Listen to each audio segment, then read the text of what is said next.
চিংড়ি শুটকি নিলাম, এখানে পেঁয়াজের কলি আলু নিলাম কেটে, চিংড়ি শুটকি দিয়ে পেঁয়াজের কলি ভাজি করব।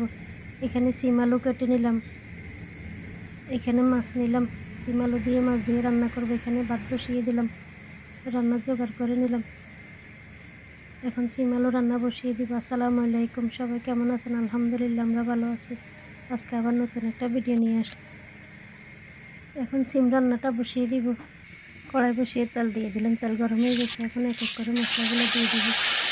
মশলা দেওয়া হয়ে গেছে, মশলাগুলো এখন ভালোভাবে কষিয়ে নেব। মশলাগুলো কষানো হয়ে গেছে, পানি দিয়ে দিলাম, মাছ দিয়ে দিলাম। এখন এগুলো ভালোভাবে মিক্স করে বেশ কিছুক্ষণ জাল করবো। এদিকে ভাত ভালো কষে গেছে, মাছটাও ভালো কষে গেছে। একটু উল্টিয়ে পাল্টিয়ে ভালোভাবে কষাবো। মাছ কষানো হয়ে আসছে, আর একটু কষিয়ে সিম আলু দিয়ে দিলাম। সিম আলুগুলো এখন মাছের সাথে ভালোভাবে মিক্স করবো।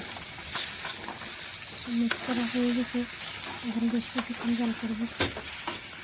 ভালো কষে গেছে, এদিকে একটু নেড়ে দিলাম আবার। এখন আবার বেশ কিছুক্ষণ জাল করবো। সিম আলুগুলো কষানো হয়ে আসছে, আর একটু কষিয়ে পানি দিয়ে দেবো। কষানো হয়ে গেছে, পানি দিয়ে দিলাম, পানি দিয়ে একটু নেড়ে দিলাম। এখন দিয়ে দিব জিরা ধনিয়ার গুঁড়ো। জিরা ধনিয়ার গুঁড়ো দিয়ে একটু মিক্স করে নিলাম। এখন বেশ কিছুক্ষণ জাল করব। অনেক সুন্দর হয়েছে কালারটা। এদিকে ভাতও হয়ে গেছে, ভাতের মাছ ধরতে দিয়ে দিলাম। এখন পেঁয়াজের কলি ভাজি বসিয়ে দিব। তার জন্য আগে শুটকিগুলো ভেজে নেব, একটু লাল লাল করে ভাজবো।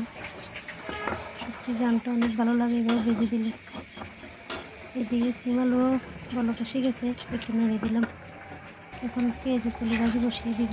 কড়াই বসিয়ে তেল দিয়ে দিলাম। এখন এক এক করে মশলাগুলো দিয়ে দিব। এখানে কোনো জিরা ধনিয়ার গুঁড়ো ব্যবহার করবো না, যেহেতু শুটকি দিতেছি। মশলাগুলো কষানো হয়ে গেছে, পেঁয়াজের কলি দিয়ে দিলাম। এখন মশলার সাথে ভালোভাবে মিক্স করে নেব। মিক্স করা হয়ে গেছে, এখন বেশ কিছুক্ষণ জাল করবো। এখানে সিম আলু রান্না হয়ে আসছে, আর একটু জাল করে নামিয়ে নেব।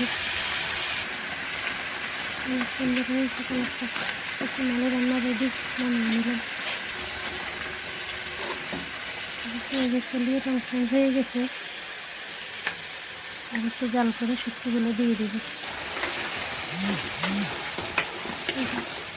পেঁয়াজের কলি হয়ে গেছে, এদিকে ভাতের পাতিল দেখে টাকা দিয়ে দিলাম। পেঁয়াজের কলির মধ্যে শুটকিগুলো দিয়ে দিলাম। এখন একটু ভালোভাবে মিক্স করে নেব। মিক্স করা হয়ে গেছে, এখন বেশ কিছুক্ষণ জাল করবো। পেঁয়াজের কলি ভাজি হয়ে আসছে, আর একটু হবে। কালারটা অনেক সুন্দর হয়েছে। পেঁয়াজের কলি ভাজিও রেডি, এখন নামিয়ে নেব। যে রান্না কমপ্লিট, এই ছিল আজকে রান্না। এখন দুপুরে খাওয়া দাওয়া করব।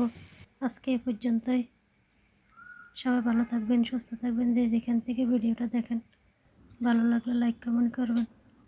আল্লাহ হাফেজ, সবাইকে অনেক ধন্যবাদ। আসসালামু আলাইকুম।